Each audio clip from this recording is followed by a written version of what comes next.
So the first problem most PTs are going to encounter initially is this, well, you've got three kind of pillars that I kind of focus on, which is what's your purpose? Number one, what are you doing this for and why? Number two, cash flow. Okay, how do you maintain cash flow in a business? And number three, scale.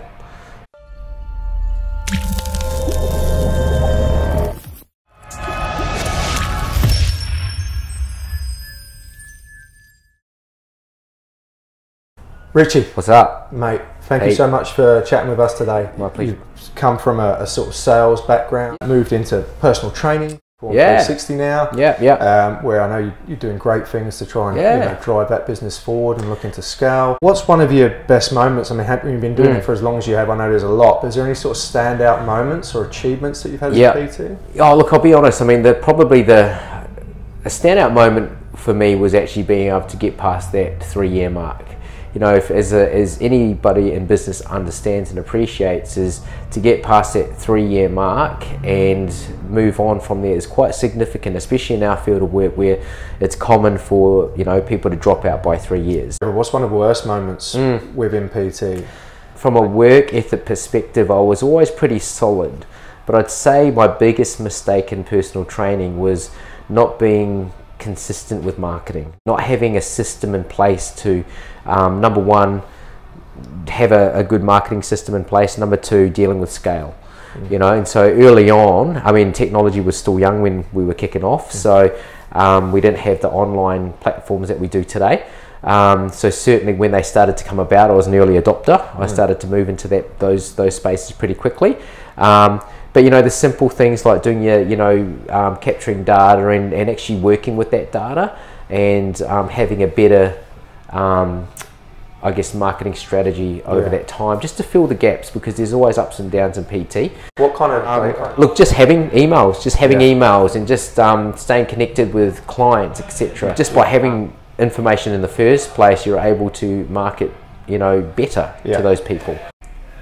In your earlier days and even now, what kind of marketing platforms have you used?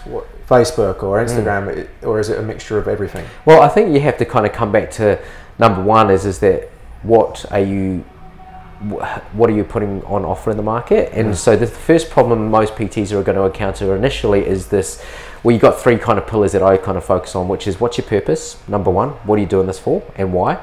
Number two, cash flow. Okay, how do you maintain cash flow in a business? And number three, scale. You got to have those. You got to have those three things at front of mind. Okay, so no good having a really good marketing strategy and marketing platform if you can't scale to meet that demand. It's a big mistake. It's a very big mistake, because now you're starting to overpromise, underdeliver to your potential market, which then affects your brand. Okay, so firstly, know what you're doing and why.